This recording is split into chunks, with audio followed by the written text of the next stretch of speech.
ஆண்டவராகிய இயேசு கிறிஸ்துவின் இனிய நாமத்தில் விசன் ஆஃப் ரிவைவல் ஊழியங்களின் சார்பாக உங்கள் யாவரையும் வாழ்த்துகிறேன், வரவேற்கிறேன். இந்த நாளிலே நாம் தியானமிடும்படியாக எடுத்துக்கொண்ட வேத பகுதி சங்கீதங்களின் புஸ்தகம் 126வது சங்கீதம். அதிலே 5 மற்றும் 6 வசனங்கள். கண்ணீரோடே விதைக்கிறவர்கள் கம்பீரத்தோடே அறுப்பார்கள். அள்ளி தூவும் விதையை சுமக்கிறவன் அழுது கொண்டு போகிறான், ஆனாலும் தான் அறுத்த அரிகளை சுமந்து கொண்டு கம்பீரத்தோடே திரும்பி வருவான். என்னை கேட்கிற பிரியமானவர்களே, கண்ணீரோடே விதைக்கிறவர்கள் கம்பீரத்தோடே அறுப்பார்கள். அள்ளி தூவும் விதையை சுமந்து கொண்டு போகிறவன் அழுது கொண்டு போகிறான், ஆனாலும் தான் அறுத்த அரிகளை சுமந்து கொண்டு கம்பீரத்தோடே ஒரு நாளிலே திரும்பி வருவான். இன்றைக்கு கஷ்டப்படுறான், இன்னைக்கு கண்ணீரோடு விதைக்கிறான், ஒரு நாளிலே அவன் கம்பீரத்தோட அறுத்த அரிகளை சுமந்து கொண்டு கம்பீரத்தோடு திரும்பி வருவான். இதுதான் இந்த வசனம் நமக்கு சொல்லுகிற ஒரு காரியம். கர்த்தருக்காய் பிரயாசப்படுகிறவர்கள், கர்த்தருக்கு பிரியமாய் வாழ வேண்டும் என்று வைராக்கியம் கொண்டு கண்ணீரோடு அவர் சமூகத்திலே கதறி அழுது ஒவ்வொரு நாளும் அவர்களுடைய கண்ணீரினால் ஆண்டவருடைய பாதத்தை கழுவி மணிக்கணக்காய் தேவ சமூகத்திலே காத்திருந்து ஜெபிக்கிற தேவ பிள்ளைகள் இன்றைக்கும் இருக்கிறார்கள். ஏராளமான பேர் இருக்கிறார்கள். கண்ணீர் நிறைந்த கண்கள். கர்த்தர் அதை பார்க்கிறார். தெய்வ சமூகத்திலே காத்திருக்கிறார்கள். ஆண்டவருடைய ராஜ்யத்திலே எப்படியாவது பிரவேசிக்க வேண்டும், நம்மை ரட்சித்து நம்மை விடுதலையாக்கின ஆண்டவருக்கு நன்றி உள்ளவர்களாய் காணப்பட வேண்டும், நம் பாவங்களை மன்னித்து இலவசமாய் கிருபையினாலே விசுவாசத்தை கொண்டு நம்மை ரட்சித்தாரே, இலவசமாய் இந்த ரட்சிப்பு நமக்கு கொடுக்கப்பட்டிருக்கிறதே, தகுதியற்றவர்களாய் இருந்தும் நம்மை தகுதிப்படுத்தினாரே, அவருடைய பரிசுத்த இரத்தத்தை எனக்காய் சிந்தினாரே என்று சொல்லி அதையெல்லாம் நினைத்து பார்த்து, அவர் நமக்கு பாராட்டின அன்பை நினைத்து அதற்கு நன்றி உள்ளவர்களாய் அவருடைய சமூகத்திலே விழுந்து கிடக்கிற ஒரு கூட்ட ஜனங்கள் இன்றைக்கும் இருக்கிறார்கள். உலகம் முழுவதும் இருக்கிறார்கள். இவங்க அப்படி இருக்காங்க, அவங்க அப்படி இருக்காங்க, இவங்க இப்படி இருக்காங்க, அவங்க சரியில்லை, இவங்க சரியில்லை என்று சொல்லப்படுகிறவர்கள் வேற, அதை விட்டு தள்ளுங்க. சரியாய் இருக்கிறவர்கள் ஒரு கூட்டத்தார் இருக்கிறார்கள். அவர்களை நம்ம முன்னோடியாய் பார்க்க வேண்டும். அவர்களை முன்மாதிரியாய் வைத்து இவங்கெல்லாம் இப்படி இருக்காங்களேன்னு சொல்லி நம்மை சரி பண்ணணுமே தவிர மற்றவர்களை பார்த்து நம்ம இடறி போகக்கூடாது. நம்ம படுகிற எந்த பிரயாசத்துக்கும் பலன் உண்டு என்று சொல்லி வேதத்தில் பார்க்கிறோம். 1 கொரிந்தியர் 15ஆம் அதிகாரம் 58வது வசனத்திலே நம்ம பார்க்கிற காரியம், எனக்கு பிரியமான சகோதரரே, கர்த்தருக்குள் நீங்கள் படுகிற பிரயாசம் விருதாவாய் இராது என்று அறிந்து நீங்கள் உறுதிப்பட்டவர்களாகவும் அசையாதவர்களாகவும் கர்த்தருடைய கிரியையிலே எப்பொழுதும் பெருகுகிறவர்களாகவும் இருப்பீர்களாக. நீங்கள் படுகிற பிரயாசம் விருதாவாய் போகாது என்று அறிந்து, விருதாவாய் இருப்பதில்லை. அது ஒரு நாளிலே ஆண்டவருடைய நியாய தீர்ப்பு நாளிலே, ஆண்டவர் பலன் கொடுக்கிற நாளிலே நீங்கள் படுகிற பிரயாசம் விருதாவாய் இராது என்று அறிந்து கொள்ளுங்கள். நீங்கள் படுகிற ஒவ்வொரு பிரயாசத்தையும் கர்த்தர் குறித்து வைக்கிறார். ஞாபக புஸ்தகத்திலே அது எழுதப்படுகிறது. அறிந்து நீங்கள் உறுதிப்பட்டவர்களாகவும் மற்றவர்களை பார்த்து இடறி போகாதிருங்கள், அசையாதவர்களாயும் கர்த்தருடைய கிரியையிலே எப்பொழுதும் பெருகுகிறவர்களாயும் இருங்கள் என்று சொல்லி வேதம் நமக்கு புத்தி சொல்லுகிறது. ஆகையினால் என்னை கேட்கிற பிரியமானவர்களை, நாம் படுகிற பிரயாசங்கள் விருதாவாய் போவதில்லை. கலாத்தியர் 6ஆம் அதிகாரம் அதிலே 8வது வசனத்தை நாம் பார்க்கும் பொழுது, 6, 8, 9 நம்ம வசனங்களை பார்க்கும் பொழுது, தன் மாம்சத்திற்கென்று விதைக்கிறவன் மாம்சத்தினால் அழிவை அறுப்பான், ஆவிக்கென்று விதைக்கிறவன் ஆவியினாலே நித்திய ஜீவனை அறுப்பான் என்று சொல்லப்பட்டிருக்கிறது. 8வது வசனம், மாம்சத்திற்கென்று விதைக்கிறவன் மாம்சத்தினால் அழிவை அறுப்பான், ஆவிக்கென்று விதைக்கிறவன் ஆவியினாலே நித்திய ஜீவனை அறுப்பான். 2 விதமான விதைப்புகள் இங்கே கொடுக்கப்பட்டிருக்கிறது. மாம்சத்திற்கென்று விதைக்கிறவர்கள் இருக்கிறார்கள், ஆவிக்கென்று விதைக்கிறவர்கள் இருக்கிறார்கள். மாம்சத்தின் சிந்தை, மாம்ச சிந்தை மரணம் என்று வேதம் சொல்லுகிறது. மாம்சமும் மனசும் இச்சிக்கிறவைகளை செய்கிறவர்கள் இருக்கிறார்கள். ஆவியினாலே மாம்சத்தின் கிரியைகளை அழித்து ஆவியினால் உணர்த்தப்படுகிற காரியத்தை செய்கிறவர்கள் இருக்கிறார்கள்.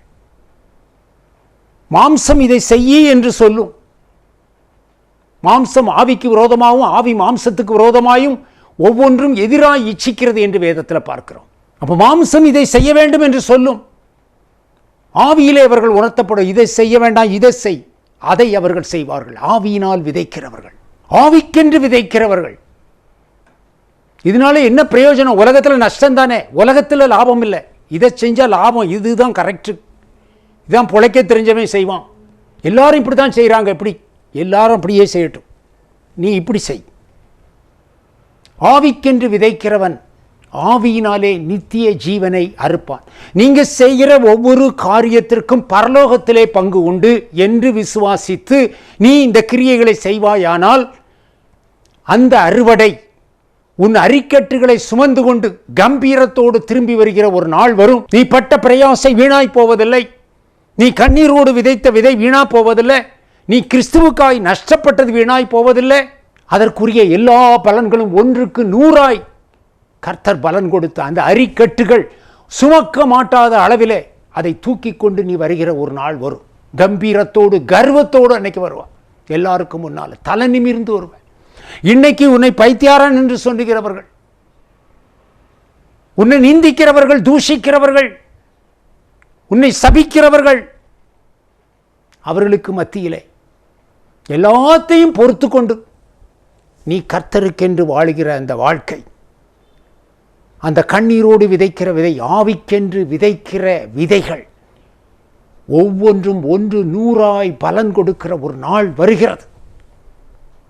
அவருக்காய் படுகிற பிரயாசங்கள் விருதாவாய் போவதில்லை என்று வேதம் திட்டமாய் சொல்லுகிறது. கர்த்தர் உண்மையுள்ளவர். அவனுக்கு நான் அளிக்கும் பலன் என்னோடு கூட வருகிறது. இதோ சீக்கிரமாய் வருகிறேன். அவனுடைய கிரியைகளுக்கு தக்க நான் அளிக்கும் பலன் என்னோடு வருகிறது. உன் கிரியைகளுக்கு பலன் உண்டு. ஒன்று கூட தப்பி போகாது, ஒன்று மறக்கப்படுவதில்லை. ஒரு காரியத்தை ஆண்டவர் மறந்து போவதற்கு அவர் உண்மை இல்லாதவர் அல்ல.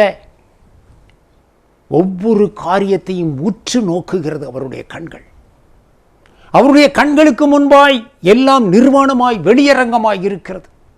அந்தரங்கமான ஒவ்வொரு காரியத்தையும் அவர் அறிகிறார். நீ எடுக்கிற தீர்மானங்கள், கர்த்தருக்கென்று நீ எடுக்கிற தீர்மானங்கள், அந்த தீர்மானங்களிலே நிற்பதினால் நீ நஷ்டம் வந்தாலும் அதிலே ஸ்ட்ராங்கா நிற்கிறதில்ல. அதுதான் ஆவிக்கென்று விதைக்கிறவர்கள். உனக்கு பலன் அளிக்கிறதற்கு ஒரு நாள் இருக்கிறது. அந்த நாளிலே அந்த பலனை நீ பார்ப்பாய். உலகத்தின் பார்வையிலே பைத்தியமாய் தெரியலாம், உலகத்தின் பார்வையிலே முட்டாளாய் தெரியலாம். கர்த்தருடைய பார்வையிலே நீ கனம் பெற்றவனாயிருப்பாய். கர்த்தர் உன்னை பார்க்கிறார். சந்தோஷமாய் அவருடைய கண்கள் உன்னை பார்க்கிறது. அதை மறந்து போகாத. அடுத்த வசனத்திலே நம்ம பார்க்கிறோம், நன்மை செய்கிறதிலே சோர்ந்து போகாமல் இருப்போமாக. நாம் தளர்ந்து போகாதிருந்தால் ஏற்ற காலத்திலே அறுப்போம். நன்மை செய்கிறதிலே சோர்ந்து போகாமல் இருப்போமாக. நன்மை செய்கிறதிலே நம்ம சோர்ந்து போயிடும். உலகத்தில் நன்றி கெட்டதனம், துரோகங்கள் பட்டு அனுபவித்து செஞ்சு என்ன பிரயோசனம்? நன்றி இல்லாத உலகம், நன்றி இல்லாத உறவுகள். நன்மை செய்தாலும் அவர்கள் தீமையாய் சொல்லுகிறார்கள். இனிமே இவர்களுக்கு நன்மை செய்ய வேண்டாம், எல்லாரையும் போல நம்மளும் இருப்போம் என்று நினைக்கிற மனசோர்வுகள் எல்லாருக்கும் வரும். நன்மை செய்கிறதில் சோர்ந்து போகாமல் இருப்போமாக. தளர்ந்து போகாமல் இருந்தால் ஏற்ற காலத்திலே அறுப்போம். மாம்சம் மனசு விரும்பின சில காரியங்கள், மாம்சம் நமக்கு சொல்லுகிற சில காரியங்கள், மனசு சொல்லுகிற சில காரியங்கள்.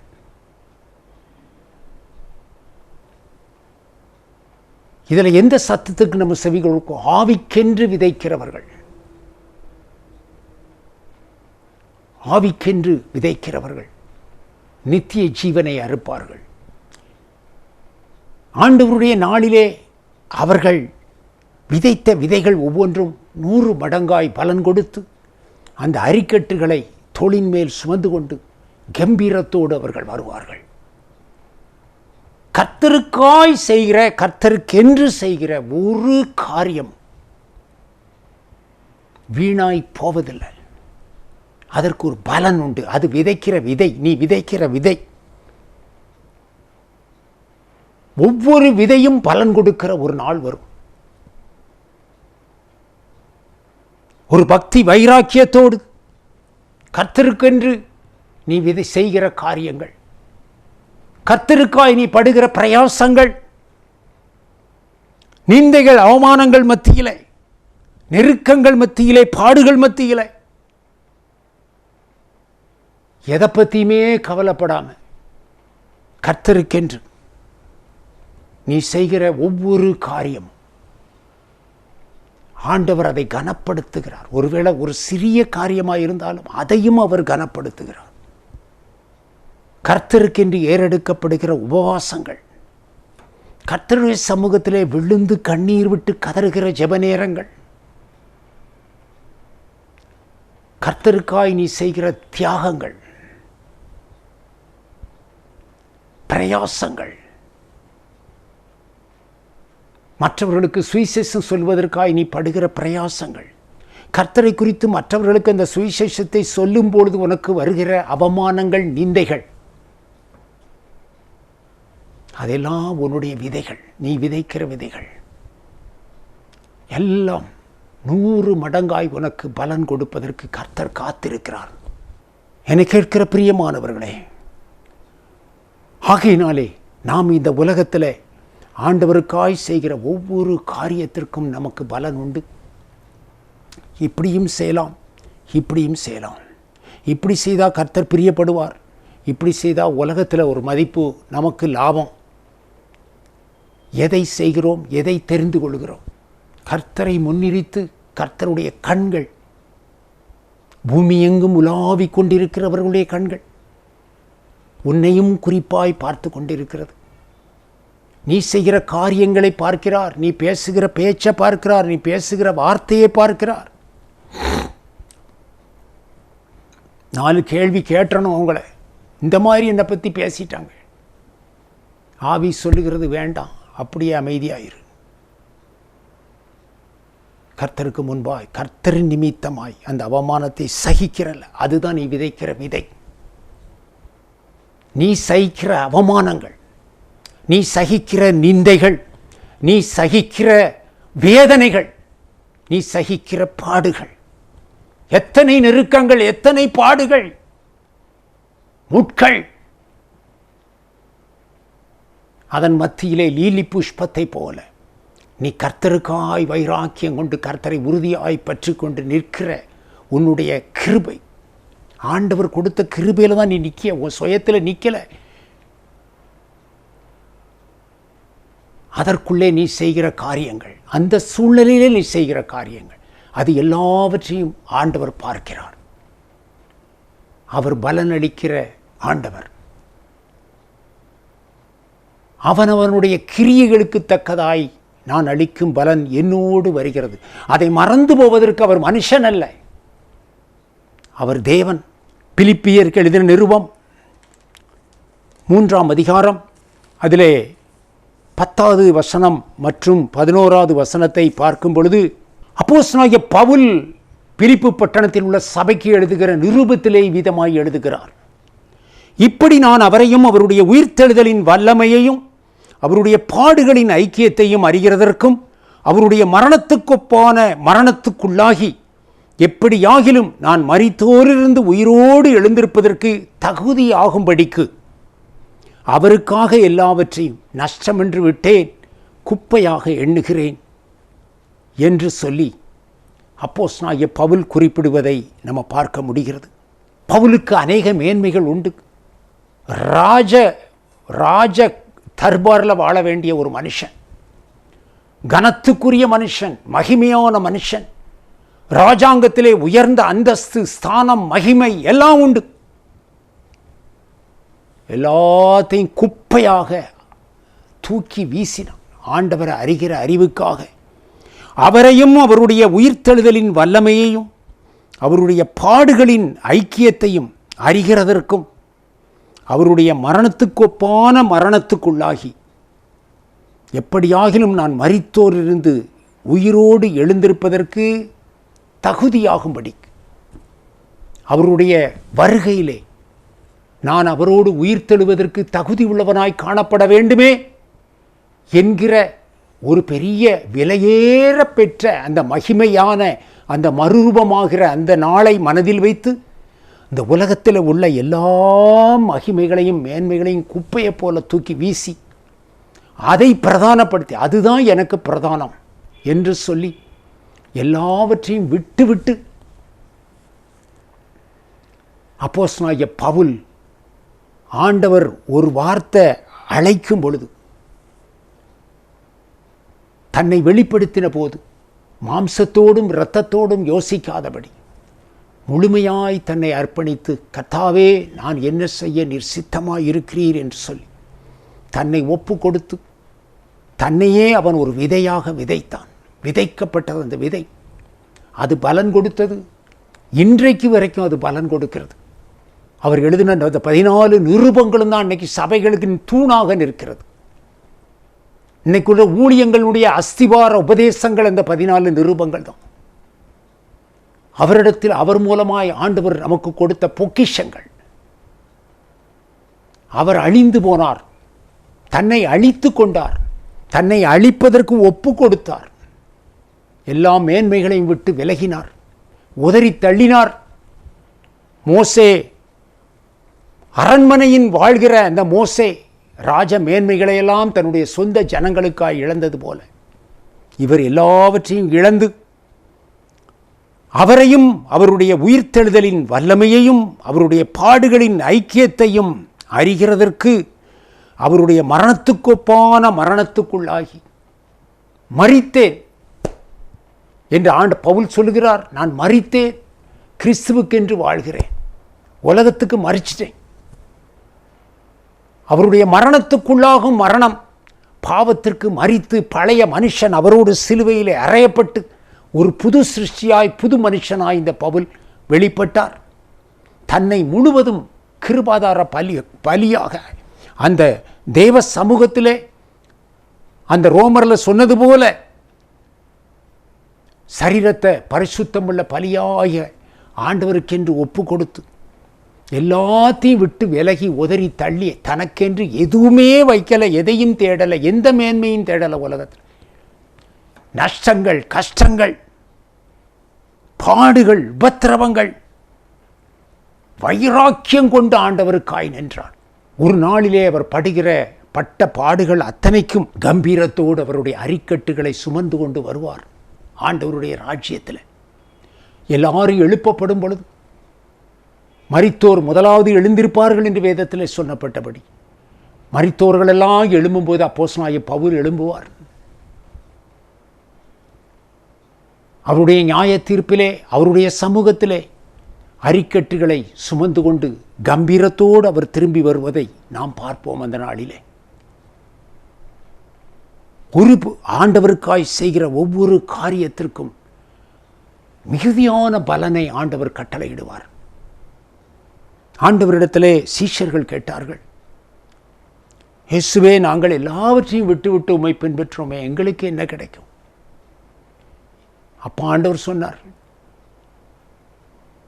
நான் உங்களுக்கு மிகுந்த 12 கோத்திரங்களையும் நியாயம் விசாரிக்கும் 12 சிங்காசனங்களிலே நீங்கள் அமர்ந்திருப்பீர்கள் என்று.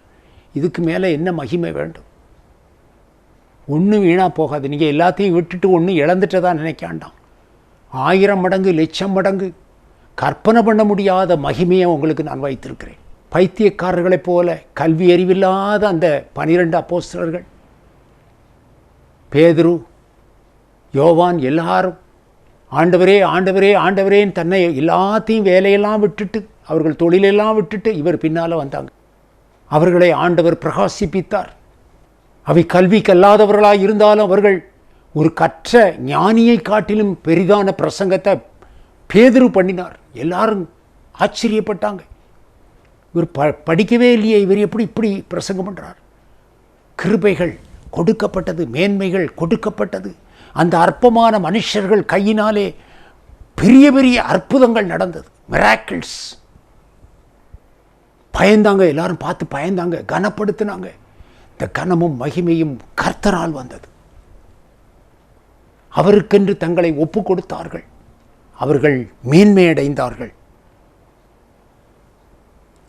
எல்லாவற்றையும் நஷ்டம் என்று குப்பையுமாய் பவுல் விட்டார் என்று சொல்லி விட்டுவிட்டு ஆண்டவர் மாத்திரம் போதும் என்று சொல்லி அவர் வந்தார்.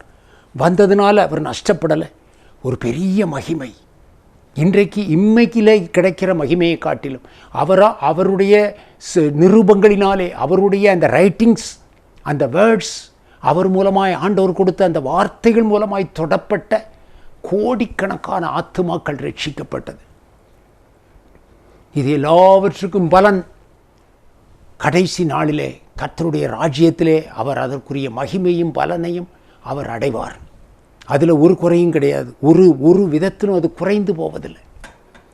2 கொரிந்தியர் 11ஆம் அதிகாரம் அதிலே 28வது வசனத்தை நாம் பார்க்கும் பொழுது, இவை முதலானவைகள் அல்லாமல் எல்லா சபைகளையும் குறித்து உண்டாயிருக்கிற கவலை என்னை நாள்தோறும் நெருக்குகிறது என்று அவர் சொல்லுகிறார்.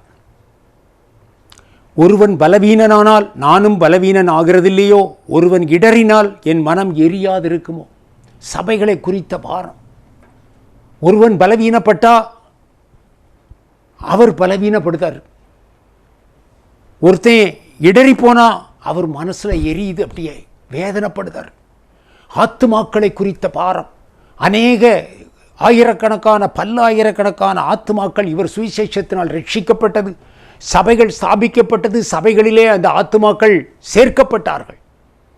ஆனால் உபதேச சத்தியங்கள், கர்த்தர் என்னென்ன உபதேசம் சொல்ல சொன்னாரோ அவர் சொன்னார், இந்த உபதேச சத்தியங்கள், இந்த நான் பிரசங்கிக்கிற பிரசங்கம் ஒரு மனுஷனால் நான் பெற்றதுமில்லை, கற்றதுமில்லை, கிறிஸ்துவே எனக்கு போதித்தார். அப்போ கிறிஸ்து அவருக்குள்ளே உணர்த்தின காரியங்கள் எல்லாவற்றையும் அவர் எழுதினார். அதை நிருபங்களிலே பார்க்கிறோம். அதைத்தான் இந்த ஜனங்களுக்கு போதித்தார். அந்த உபதேச சத்தியங்களை சொல்லி அந்த ஜனங்களை பரிசுத்தத்துக்குள்ள நடத்தி ஆண்டவருடைய ராஜ்யத்திற்கு அவர்களை தகுதிப்படுத்துவதற்கு பிரயாசப்பட்டார். ஆனாலும் இவர் படுகிற அளவிற்கு அவர்களுக்குள்ளே மாற்றங்கள் வரவில்லை என்ற பொழுது இவருக்குள்ளே பாரம் வருகிறது. ஜனங்கள் பரிசுத்தம் அடையவில்லை, இன்னும் பரிசுத்தம் அடையலை. சில பேர் பாவத்தில் இருக்காங்க, சில சபைகளுக்குள்ளே பாவம் இருக்கிறது. அதை பார்க்கும்போது வேதனைப்படுகிறார், கண்ணீர் விடுகிறார். இந்த அதிகாரத்தில் அதற்கு முற்பகுதியில் வாசிச்சிங்கன்னா, அதுக்கு முந்தின வசனங்களை வாசிச்சிங்கன்னா அவர் பட்ட பாடுகள் எல்லாத்தையும் அவர் சொல்கிறார். யூதர்களால் ஒன்று குறைய 40 அடியாய் 5 தரம் அடிக்கப்பட்டேன், 3 தரம் மிலாறுகளால் அடிபட்டேன், 1 தரம் கல்லறியுண்டேன், 3 தரம் கப்பற்சேதத்தில் இருந்தேன். இப்படி வரிசையாக லிஸ்ட்படுதார். கண்ணீர், உடம்பு முழுசும் காயம், வேதனை, இரத்தம், பலகீனங்கள், கொடூரமான அடிகள். ஒரு ஊழியமும் ஸ்டாப் ஆகலை. அதோட அந்த சரீர பலவீனத்தோடு அவர் ஓடுகிறார். இந்த காலம் மாதிரி அன்றைக்கி இப்போ ட்ராவலிங்கெல்லாம் ஈஸி கிடையாது. ட்ராவல் ரொம்ப கஷ்டம். கப்பலில் எந்த அடிப்படை வசதியும் இருக்காது. அநேக இடங்களுக்கு கப்பலில் தான் போகணும், அநேக இடங்களுக்கு நடந்து தான் போகணும், மைல் கணக்காக நடக்கணும். எதை பற்றியுமே கவலைப்படலை. வெறித்தனமாய் பக்தி வைராக்கியம் உள்ளவராய் கர்த்தருக்கென்று எழும்பி பிரகாசித்தார். ஒரு யுத்த வீரனாய் அவர் போராடினார். ஒரு போராளியை போல கர்த்தர் கர்த்தர் கர்த்தர் கர்த்தர், வேற ஒன்றும் கிடையாது. விதைத்தார் விதைத்தார் விதைத்தார், சுவிசேஷத்தை விதைத்தார். போற இடமெல்லாம் சுவிசேஷம் விதைக்கப்பட்டது. பலன்களை பார்த்தார். ரட்சிக்கப்பட்டார்கள். ஊழியத்திற்கு அநேகர் வந்தார்கள். தீமோத்தேயு வந்தார். நிறைய பேர் வந்தாங்க. அத்தனை வேதனைகளின் மத்தியில் கர்த்தருடைய காரியங்கள் தடைபடவே இல்லை. சிறைச்சாலையில் போட்டு கால்கள் தொழுவத்தில் மாற்றி இருக்கும்போது நிருபங்கள் எழுதுகிறார். பட்ட பாடுகள் அவருக்கு அது ஒரு பாடாவே தெரியல. ஆண்டவர் பட்ட பாடுகள் அதை நினைக்கிறார். அவர் பட்ட பாடுகளில் கொஞ்சத்தை நான் சரீரத்தில் சுமக்கிறேன், அவ்வளவுதான். அதை நான் பாக்கியமாய் நினைக்கிறேன் என்று சொன்னார். சந்தோஷப்பட்டார். பாடுகளை சந்தோஷமா அனுபவிச்சார். கிறிஸ்துவின் வரும் பாடுகள் என்னை இன்னும் பரிசுத்தப்படுத்துகிறது என்று சொன்னார். நிந்தைகளை சகித்தார், அவமானங்களை சகித்தார்.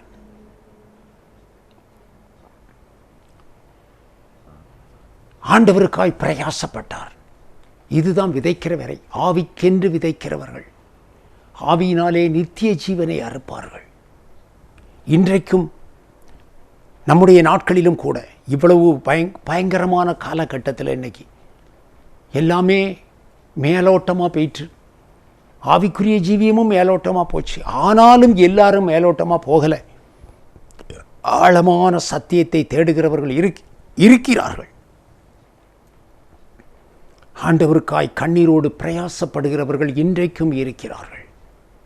நெருக்கத்தின் மத்தியிலே, உபவாசத்தின் உபத்திரவத்தின் மத்தியில் கர்த்தருக்காய் பிரயாசப்படுகிறவர்கள் இருக்கிறார்கள். சகிக்கிறவர்கள் இருக்கிறார்கள். தங்களை தாழ்த்துகிறவர்கள் இருக்கிறார்கள். அதை எல்லாவற்றையும் கர்த்தர் பார்க்கிறார்.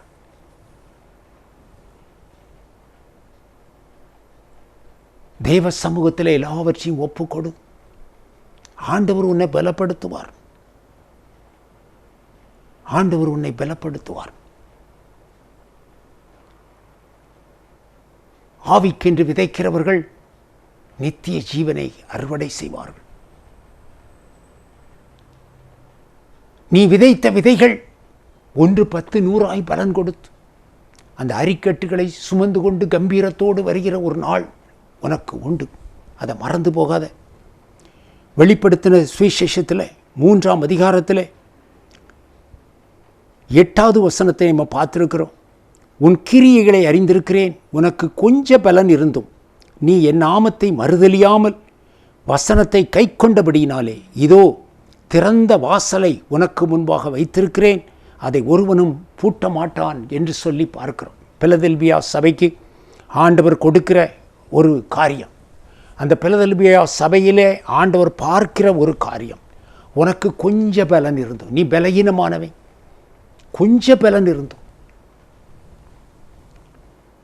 நீ என் நாமத்தை மறுதலிக்கல, என் வசனத்தை கை கொண்டபடினாலே, வசனத்தை கை கொண்ட, கொஞ்ச பலன் இருந்தும் வசனத்தை பிடிச்சுக்கிட்ட, வசனத்தை விட்டு போகலை, வசனத்தை மீறி போகலை, வசனத்துக்கு கீழ்ப்படியே உன்னை ஒப்பு கொடுத்து, அதை ஆண்டவர் பார்க்கிறார். இது ஆண்டவருக்காய் விதைக்கிற விதைகள், ஆவியினாலே விதைக்கிற விதைகள். கர்த்தர் நிமித்தம் சகிக்கிறது, கர்த்தருடைய நாமத்தின் நிமித்தம் உபத்திரவங்களை சகிப்பது, வேதனைகளை சகிக்கிறது, சூழ்நிலைகளை சகிக்கிறது. குடும்பத்தில் சில பேர் ரட்சிக்கப்பட்டதினால் அவர்களுக்கு பயங்கர பாடுகள், வேதனைகள், பழி சொல்கள், வசை சொல்கள், அடிகள், சித்திரவதைகள். இன்னும் சில பேர் வீடுகளில் அவர்கள் தேவனுடைய நாமத்தை மறுதலியாமல் எல்லா சூழ்நிலைகளையும் எதிராக இருந்தாலும் கர்த்தர் கர்த்தர் கர்த்தர் கர்த்தர் என்று சொல்லி அந்த அன்பு, அந்த இருதயத்திற்குள்ளே இருந்த அந்த அன்பு, ஆண்டவர் ரட்சித்த ரட்சிப்புக்கு அவர்கள் பாத்திரவான்களாய் காணப்படுகிறார்கள். இதெல்லாம் ஆண்டவர் பார்க்கிறார். எல்லாத்திற்கும் பலன் உண்டு. ஒரு சகோதரி சொன்னாங்க, வீட்டில் ஒரு நாள் நான் உயிரோடு இருக்கிறது ஆண்டவருடைய கிருபை, என்னை அந்த பாடுபடுத்துகிறாங்க, ஆண்டவரை அறியாத ஒரு கூட்டம். இந்த சகோதரி மாத்திரம் ரட்சிக்கப்படுது. ஜெபம் பண்ண முடியாது, பைபிள் வாசிக்க முடியாது, எல்லாத்தையும் கிழிச்சு போட்டாங்க. இந்த அம்மா வேலை பார்க்குற இடத்துல பைபிளை ஒளிச்சு வச்சு அங்கேருந்து படிச்சுட்டு அதை மனசில் மனப்பாடம் பண்ணி அதை அமைதியாக சத்தம் போட்டு ஜெபம் பண்ண முடியாது. அமைதியாக யாருக்கும் தெரியாமல் படுக்கையில் படுத்த மாதிரி படுத்துக்கிட்டு அப்படியே மனசுக்குள்ளே ஜெபம். ஆண்டவரிடத்தில் அவங்க பேசுவாங்க, கர்த்தர் அதை கவனமாய் கேட்பார். கர்த்தருடைய செவிகள் அதை கவனமாய் கேட்கும். நான் சொன்னேன், நீ பேசுகிற அந்த 4 வார்த்தை, நீ கண்ணீரோடு பெருமூச்சோடு சொல்லுகிற அந்த 4 வார்த்தை ஆண்டவர் ரொம்ப கவனமாய் கேட்பார்மா. அது வீணாக போகாது. உனக்கு வரும், ஒரு நாள் வரும். உன்னுடைய பிரயாசங்களுக்கு பலன் அளிக்கிற ஒரு நாள் வரும். பொறுமையோடு இரு, விசுவாசத்தை விட்டுறாத, சந்தோஷமாயிரு. ஆண்டவர் உன்னை தெரிந்து கொண்டார் அந்த கூட்டத்தில். ஆகையினாலே என்னை கேட்கிற பிரியமானவர்களே, கர்த்தருக்காய் இந்த நாட்களிலே பிரயாசப்படுவோம். கடைசி காலம், ஏதாகிலும் கர்த்தருக்காய் செய்யுங்க. நீங்கள் படுகிற பிரயாசங்களை ஆண்டவர் பார்க்கிறார். ஆவிக்கென்று விதை விதையுங்கள், பல மடங்காய் நீங்கள் ரட்சிப்பை சுதந்திரித்துக் கொள்வீர்கள். அந்த பலன் 100 மடங்காய் உங்களுக்கு கொடுக்கப்படும். ஆகையினாலே தேவ சமூகத்தில் தேவனுடைய தேவ ராஜ்யத்திற்காக, உலகத்திற்காக நிறைய காரியங்கள் செய்கிறோம், விதைக்கிறோம். உலகத்தின் மேன்மைகளுக்காக, முன்னேற்றத்திற்காக நிறைய விதைக்கிறோம். ஆவிக்குரிய ஜீவியத்திற்கென்று விதையுங்கள், ரட்சிப்புக்கென்று விதையுங்கள், பரலோக ராஜ்யத்திற்கென்று விதையுங்கள். பரலோக ராஜ்யத்திற்கு நம்ம போகிறோம், அதற்காக விதையுங்கள். அங்கே நமக்கு பலன் வரணும்னு சொல்லி சில காரியங்களை விதையுங்க. அந்த விதைக்கிற விதைகள் உங்களுக்கு பலன் கொடுக்கும். கர்த்தர் எல்லாவற்றையும் பார்க்கிறார். கர்த்தருக்காக பிரயாசப்படுங்கள், ஏதாகிலும் செய்யுங்கள்.